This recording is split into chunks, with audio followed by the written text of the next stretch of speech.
All right, so this week I was fortunate enough to chat with Bert from Last Wave Brewing, part owner, brewer, does everything. He was explaining to me some of their new equipment they just got for their cellar, as well as some of their involvement in the surfing community in New Jersey, as well as them hosting the New Jersey Keg Hunter contest. It's a surf contest, video contest. We're going to get all into that in this phone call. Hope you enjoy. I saw you guys posted on your Instagram you picked up some new 15-barrel fermenters, and I wanted to start with a two-part question, just asking how significant is this addition to your workflow compared to your older setup, and how much can you expect to your production to increase? Yeah, those are great questions. So the workflow is an interesting one. There are a lot of little pieces that come into adding a new tank.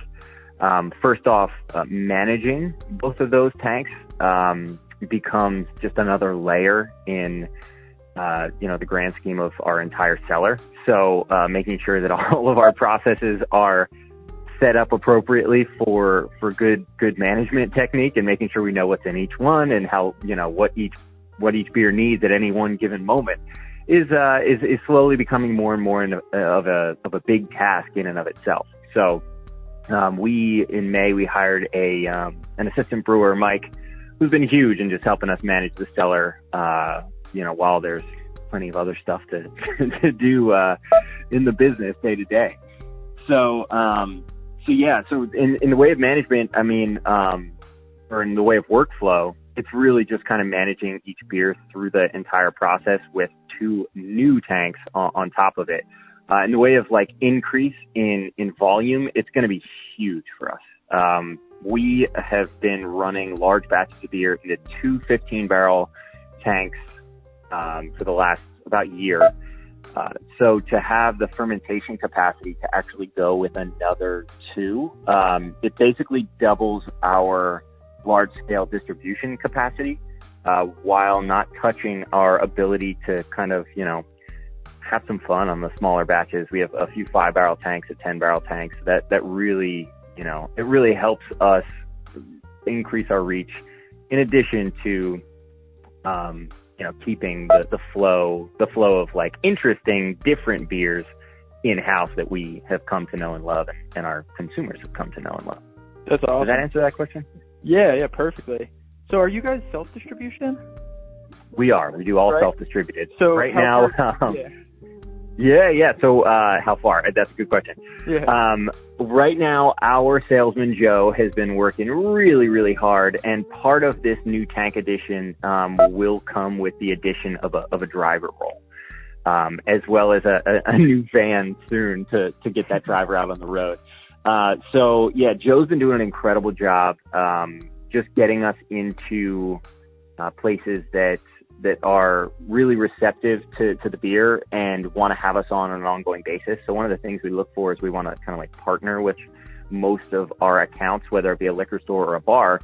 We'd much rather know that bar or liquor store is going to continue to take beer instead of just rotating in. We're always going to have, six-stall accounts that'll take a six-stall once a month, and it just rotates in and out with a ton of other New Jersey craft. Which we're very happy with as well. But Joe's done a really good job of locking us into having a dedicated line to us. Now, in the way of far and wide, we are kind of all over the place. Right now, we focus heavily on Monmouth and Ocean County. Right. We have a really big presence from Sandy Hook to LBI. So we have a really good presence there, and we've speckled accounts further and wider for just brand recognition, getting it out there, and getting it to people who may not usually see us. So I know we have accounts up in Randolph, New Jersey, which is pretty far up there. You'll see us make appearances here and there at places like the Shepherd and the Knucklehead in Hoboken. I'd have to consult with Joe, and Nick is the guru on the sales side. He manages Joe and our strategy in that regard. But, we go west to Hamilton, And so we have a bunch of accounts out that way. We have a bunch in New Brunswick. So we're trying to create these little satellite areas where you can find the beer and hopefully drive some more people down this way in the summertime. Very cool. And back to the cellar situation. So you got these 2 new barrels. How crowded is it getting back there? I can send you a photo. It's getting tight. And the one thing that a lot of people don't think of when you think of like putting new fermentation capacity in is, it's kind of a domino effect. So what happens to that beer once it gets made?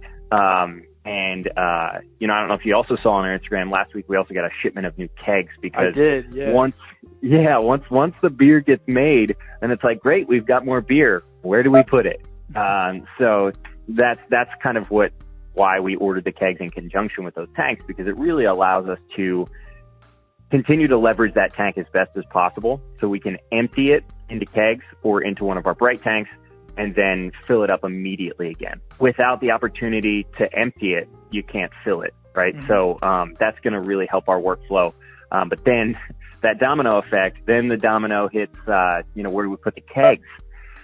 Because right now we are very, very tight on cold storage. So, all good problems to have, but it's a funny trickle down kind of effect where, more beer is great, but we got to figure out how to manage all that beer. So right now, it's going to go into kegs and it's going to get absolutely jam packed in the cold storage that we have. And until we get new cold storage, which is on our list, our very short list to upgrade, then we're gonna just keep Joe moving and try and get it out of here as fast as it gets built. Yeah, very cool. You'll be busy. Yeah. All right. So moving on. So you recently had a write-up and an ad featured in the latest volume of Rambler Surf Mag. Yeah. I just wanted to know, how has the surfing culture contributed to the identity of Last Wave for those who don't know?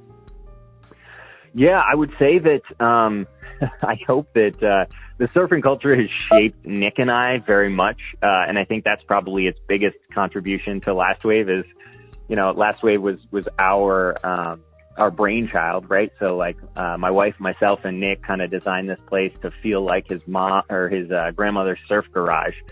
It was just a garage, bare bones, with a few boards in it and a few lawn chairs to hang out and play some games and drink some beers and share some stories. So that's kind of how we've molded this place, and we hope that that translates to our consumers, and I think it does.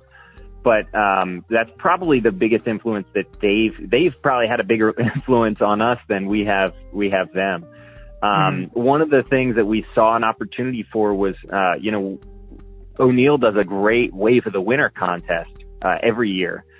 And it's since gone regionally, but when we were originally planning this thing, it was more just kind of like a one big Wave of the Winter contest. And we really thought that could be a cool opportunity to bring the surf community, the New Jersey surf community, together. Because it really, there are some incredible waves in here, right out front, that we get the luxury of enjoying all winter with, without too many extra people here. So a lot of people don't end up seeing that layer of New Jersey surfing. So one of the things we wanted to do is bring to the forefront how awesome these guys are, like the skill level of all of these Jersey surfers, as well as, highlight some of the best waves of winter. And, the first year we ran the contest, it was a pretty big success. We were like, having a mini heart attack every day. Like, are people going to care about this? Are people going to care about this?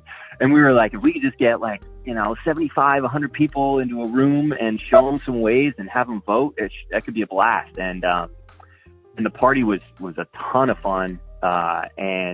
We actually got 220 people into a room to watch these waves and vote. Wow. Which was just like a huge success for us. And we're so stoked to do it again this year. Anyone and everyone is welcome to show up to the party and vote for their favorites. This year we have a little bit of a different format in that the crowd is still going to choose the winner. But we're going to have some local surf legends whittled down the pack into top 3, and then the crowd's going to vote on their favorite of those top 3. So, it should be a lot of fun. Great night. Beers will be flowing. Last Wave beers especially, and nice. it'll be a really good time. So where can people go find more information about this? Yeah, so more information is going to be at njkeghunter.com. And all the info for, the whole contest, as well as some of the early submissions, will be on that website, as well as the date for the event. Now, we're right now the event is scheduled for April 9th, which is the Thursday before Good Friday. So, last year that ended up working out really well. Tons of people had off that Friday, so we got a pretty good crowd, as I was saying before. So, just an opportunity to celebrate with good friends and drink some good beer and watch some good surfing. So, yeah, looking forward to it. One more thing I would definitely add is, the guys from Rambler Surf are doing a really awesome thing and keeping that the very local culture alive. So, that's always something. That was the first place we looked. We're like, hey, if we're talking about a Jersey surf contest, we got to talk to the guys from Rambler. So, I would encourage everybody and everybody out there that's into the surf culture in New Jersey to go pick up a Rambler Surf mag at their local surf shop. Well, I think that's all I have today. It was good talking to you. Thank you. Yeah, absolutely. Again.